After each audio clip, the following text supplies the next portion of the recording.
नाम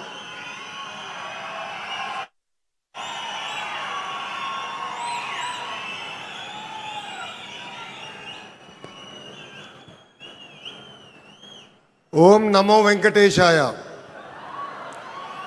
ओम नमो वेंकटेशाय। ओम नमो वेंकटेशाय। गौरव मुख्यमंत्री श्री नारा चंद्रबाबु नायडू गारिकी సినిమాలో పవర్ స్టార్, రాజకీయాల్లో జనసేనాని, ఎక్కడ తగ్గాలో తెలుసు, ఎక్కడ నెగ్గాలో కూడా తెలుసు. నాకు సొంత అన్న లేని లోటు తీర్చిన నా పవనన్నకి, బీజేపీ రాష్ట్ర అధ్యక్షులు మాధవ్ గారికి, తెలుగుదేశం పార్టీ, భారతీయ జనతా పార్టీ, జనసేన పార్టీ శాసన సభ్యులకు, ఎంపీలకు, కార్యకర్తలకు, ప్రజలందరికీ నా హృదయపూర్వక నమస్కారాలు. కలియుగ దైవ సాక్షిగా ప్రజాప్రభుత్వం 2 ఏళ్ల పాలన పూర్తి చేసుకుంటాం జరిగింది. ప్రజాప్రభుత్వ అధికారంలో వచ్చిన తర్వాత ప్రశాంతత వచ్చింది. ఇప్పుడే సహచరం మంత్రి అచ్చెన్నాయుడు గారు ఒక మాట అన్నారు. ప్రజాప్రభుత్వం వచ్చిన 2 ఏళ్లలోనే ప్రజలకి స్వాతంత్రం వచ్చిందని. మనందరం చూస్తున్నాం. జేసీబీలు లేవు, దాడులు లేవు, హత్యలు లేవు, అంతెందుకు బూతులు కూడా లేవు. ఈరోజు నాకు ఇప్పుడు కూడా బాగా గుర్తు, యువగలం పాదయాత్రలో ఇదే చంద్రగిరి గడ్డపై మీటింగ్ పెట్టా. ఆనాడే చెప్పా, వెంకటేశ్వర స్వామి జోలికి వెళ్ళొద్దు, మాడి మసైపోతామని ఆనాడి ముఖ్యమంత్రికి నేను హెచ్చరిక జారీ చేశా. కానీ నా మాట ఇన్లా, దేవుడితో పెట్టుకున్నారు. ఇప్పుడు వాళ్ళ పరిస్థితి ఏంటో ప్రజలందరూ ఒక్కసారి ఆలోచించాలి. విశ్వవిఖ్యాత నడ సార్వభౌమ స్వర్గశ్రీ నందమూరి తారక రామారావు గారికి సీమ అంటే చాలా ప్రేమ. ఆనాడు కరువు వస్తే జోలు పట్టుకుని సీమ ప్రజల్ని ఆదుకున్న వ్యక్తి ఎన్టీఆర్. అంతేకాదు, తెలుగు గంగా గాలేరు నగర్ని ప్రాజెక్ట్ని తయారు చేసింది ఎన్టీఆర్. మహిళలకి ప్రత్యేకంగా విశ్వవిద్యాలయం ఏర్పాటు చేసింది ఎన్టీఆర్. నిత్యం అన్నదానం కూడా ప్రారంభించింది ఎన్టీఆర్. ఇప్పుడున్న రాజకీయాల్లో విరాట్ కోహ్లీ మన చంద్రబాబు నాయుడు గారు. అవతల వైపు బౌలర్లు మాడుతూ ఉంటారు, కానీ బ్యాట్స్మెన్ ఓన్లీ వన్, అది మన చంద్రబాబు నాయుడు గారు. రాయలసీమను రాయలసీమగా మార్చిన వ్యక్తి మన చంద్రబాబు నాయుడు గారు. ఎవరికి తెలియని సమయంలో బిందు సైద్యం పరిచయం చేసి ఏకంగా రాయలసీమలో రత్నాలు పండే విధంగా చేసిన వ్యక్తి మన సిబిఎన్.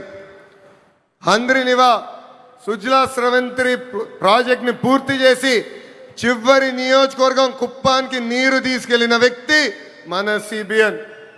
అంతెందుకు పులివెందల కూడా నీరిచ్చిన గొప్ప వ్యక్తి మన చంద్రబాబు నాయుడు గారు.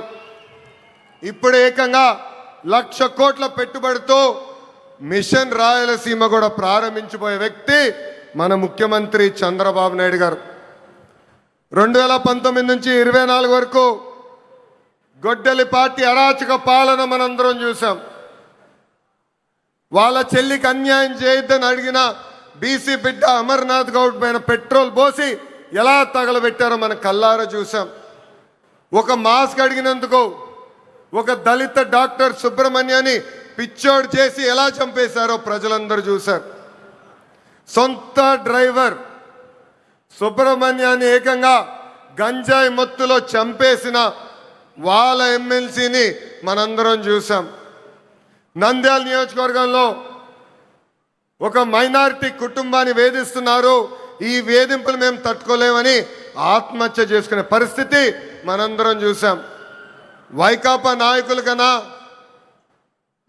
నాయకుల కూతురు కన్నా వాళ్ళ కూతురికి ఎక్కువ మార్కులు వస్తున్నాయని ఆ కుటుంబాన్ని వేధిస్తే ఆ వేధింపులు నేను చూడలేను, తట్టుకోలేనని ఆత్మహత్య చేసుకున్న మిస్బాని మనందరం చూస్తాం కూడా జరిగింది.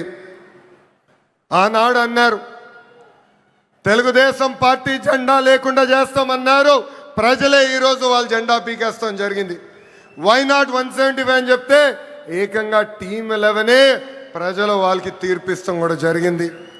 సిద్ధం అంటే యుద్ధానికి రెడీ అని తీర్పిచ్చింది ఆంధ్ర రాష్ట్ర ప్రజలు.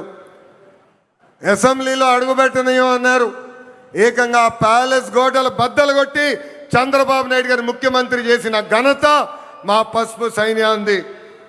ఇప్పుడు రపరప్ప అంటున్నారు. రపరప్ప అంటే చూస్తూ మేము ఊరుకోం. ఎర్ర బుక్కు దాని పని చేసుకుంటూ వెళ్తుందని ఈ సభాముఖంగా ఆ కుర్ర బ్యాచ్కి నేను హెచ్చరిక జారీ చేస్తున్నా. ప్రజాప్రభుత్వం 2 ఏళ్ల పాలనలో సుపరిపాలన అందించాం. అన్ని చేశామని కాలు రెగరేసుకుని మేము తిరగట్లేదు. కానీ ఎన్ని ఆర్థిక ఇబ్బందులున్నా ఇచ్చిన హామీలకు పద్ధతి ప్రకారం నిలబెట్టుకుంటూ వెళ్తున్నాం. ఎవరు ఊహించిన విధంగా అధికారంలోకి వచ్చిన వెంటనే 4,000 రూపాయలు వృద్ధులకి పెన్షన్ ఇస్తున్నాం. వికలాంగులకి 6,000 రూపాయలు బెడ్కే పరిమితం అవుతే 15,000 రూపాయలు పెన్షన్ ఇస్తున్న ఏకైక ప్రభుత్వం ఆంధ్ర రాష్ట్రంలో ఉన్న ఎన్డీఏ ప్రభుత్వం.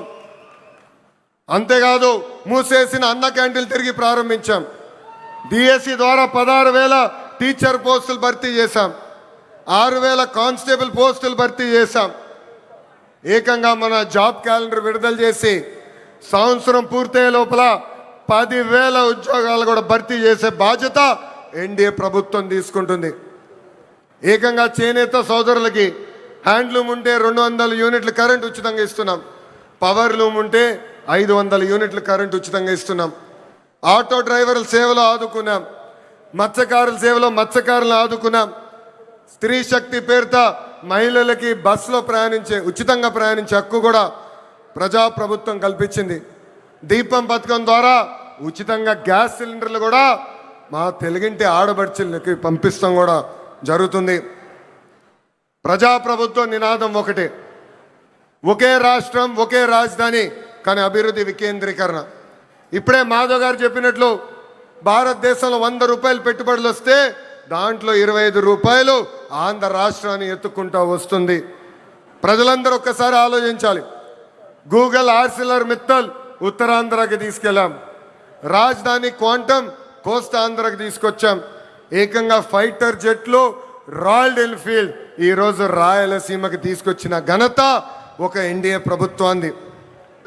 వాళ్ళది గొడ్డలి, మంది ఫైటర్ జెట్, వాళ్ళది ఫ్యాక్షన్, మంది కియా, వాళ్ళది కిడ్నాప్, మంది క్రెడిబిలిటీ, వాళ్ళది క్రిమినాలిటీ, మంది డెవలప్మెంట్, వాళ్ళది డిస్ట్రక్షన్, మంది బుల్లెట్ అవుతే వాళ్ళది బూతులు. మనం మహిళలకి 33% రిజర్వేషన్ ఇస్తే ఏకంగా తల్లిని చెల్లిని మెడబట్టి బయటికి గంటేసిన చరిత్ర ఆ గొడ్డలి పార్టీది. ప్రజలందరూ ఒక్కసారి ఆలోచించాలి. జగన్ ఆయన పేరులో జీ చూసి జెన్జీ అనుకుంటున్నాడు. జగన్ పేరులో ఉన్న జీ గొడ్డలి, అందుకే ఆ పార్టీకి గొడ్డలి పార్టీ అని ఈరోజు పేరు పెడతాం జరిగింది. జగన్కి సిసిడి జబ్బు ఉందండి. సిసిడి అంటే ఏంటో తెలుసా? క్రెడిట్ చోరీ జబ్బు, క్రెడిట్ చోరీ డిసార్డర్. ఏకంగా పేపర్లో వార్తలు వచ్చినాయి, ఆంధ్ర రాష్ట్రానికి ఆర్సిలర్ మిత్తల్ ప్రాజెక్ట్ వస్తుందని. ఆయన ప్రెస్ మీట్ పెట్టి ప్రాజెక్ట్ రావట్లేదు, పక్క రాష్ట్రానికి వెళ్తుందని చెప్పారు. గౌరవ ముఖ్యమంత్రి గారు, ఉప ముఖ్యమంత్రి గారు ఆ ప్రాజెక్ట్కి శంకుస్థాపన వేస్తే లేదు నేనే ఆ ప్రాజెక్ట్ని తీసుకొచ్చానని ప్రెస్ మీట్లో చెప్పే పరిస్థితి మనందరం చూసాం. ఇంతేకాదు ప్రపంచం మొత్తం తిరిగి పెద్ద ఎత్తున గూగుల్ని మన రాష్ట్రానికి తీసుకొస్తే వాళ్ళు అడ్డుపడ్డారు, కోర్టులో కేసేశారు. కానీ ఇప్పుడు ప్రెస్ ముందరికి వచ్చి మా వల్లనే గూగుల్ ప్రాజెక్ట్ వచ్చిందని చెప్పుకునే పరిస్థితి. ఇంకా కొన్ని సంవత్సరాలు పోతే ఆగస్ట్ 15 నాడు భారతదేశానికి స్వాతంత్రం తీసుకొచ్చింది మా తాత అని చెప్పుకునే పరిస్థితికి సిసిడి జగన్ వస్తారు. జగన్ కొన్ని కంపెనీలు తీసుకొచ్చాడు. ఆ కంపెనీ పేర్లు మనందరం మర్చిపోయాం. ప్రజలందరూ ఒక్కసారి గుర్తు చేయాలనుకుంటున్నా. ఆ కంపెనీ పేర్లు Andhra gold, president medal, gold medal, అలాంటి కంపెనీలు తీసుకొచ్చిన చరిత్ర ఆ పార్టీది. Google, ఆసిలర్ Mittal, royal Enfield fighter jet తయారు చేసిన పరిశ్రమలు తీసుకొచ్చిన చరిత్ర మా ఎన్డీఏ ప్రభుత్వాన్ని.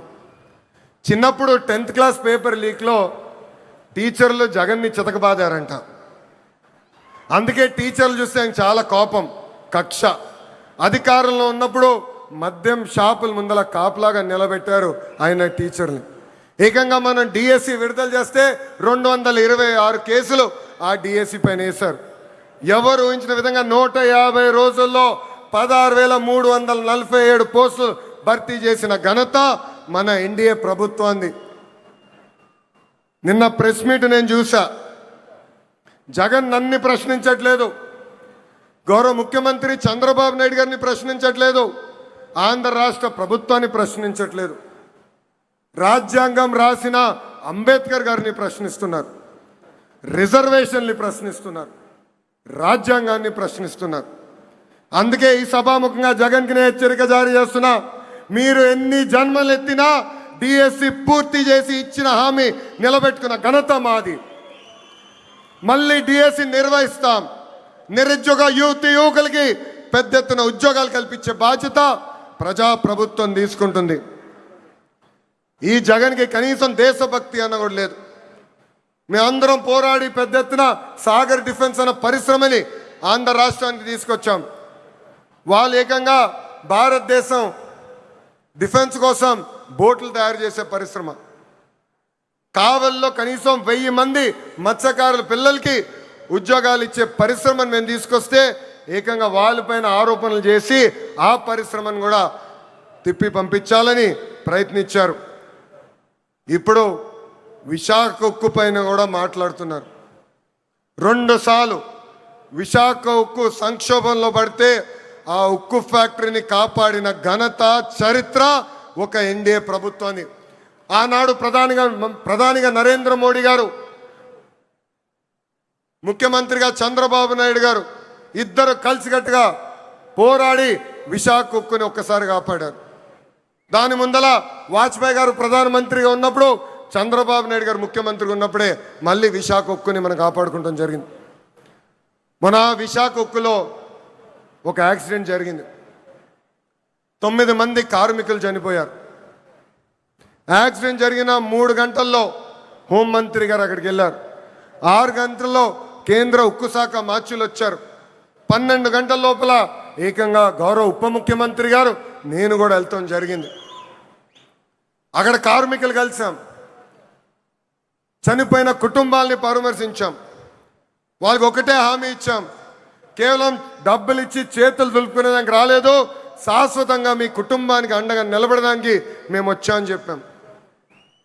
ఫుల్ టైం ఎంప్లాయీస్కి ఇప్పుడు ఏకంగా 2 కోట్ల రూపాయలు ఆ కుటుంబాలకి ఆదుకుంటాం జరిగింది. కాంట్రాక్ట్ ఉద్యోగస్తులు ఎవరైతే చనిపోయారో ఆ కుటుంబానికి 1 కోటి రూపాయలు ఇచ్చి ఈరోజు ఎన్డీఏ ప్రభుత్వం ఆదుకుంటుంది. ఇన్ని చేస్తున్నా అక్కడికి వెళ్ళి మా పైన ఆరోపణలు చేసి ఇచ్చే 2 కోట్లు వద్దు, 1 కోటి రూపాయలే ఇవ్వండి అని చెప్పే పరిస్థితికి వచ్చాడు పులివెందల శాసన సభ్యుడు. ఇది ప్రజలందరూ గుర్తుపెట్టుకోవాలని ఈ సభాముఖంగా కోరుతున్నాం. ప్రపంచంలో మనం ఎక్కడికి వెళ్ళినా భారతదేశ వైపు అందరు చూస్తున్నారంటే దానికి కారణం మన నమో గౌరవ ప్రధానమంత్రి శ్రీ నరేంద్ర మోడీ గారు. మొన్నే రష్యాకి వెళ్ళా, వాళ్ళందరూ ఆశ్చర్యపోయారు.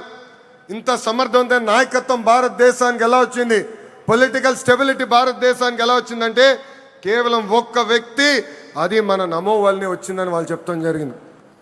ఇతర రాష్ట్రాల్లో నమో అంటే నరేంద్ర మోడీ గారు, కానీ ఆంధ్ర రాష్ట్రంలో నమో అంటే నాయుడుజీ మోడీజీ గారి అద్భుతమైన జోడి. ఇతర రాష్ట్రాల్లో డబుల్ ఇంజన్ సర్కారు ఉంటే కేవలం ఆంధ్ర రాష్ట్రంలోనే డబుల్ ఇంజన్ బుల్లెట్ ట్రైన్ సర్కారు ఉంది.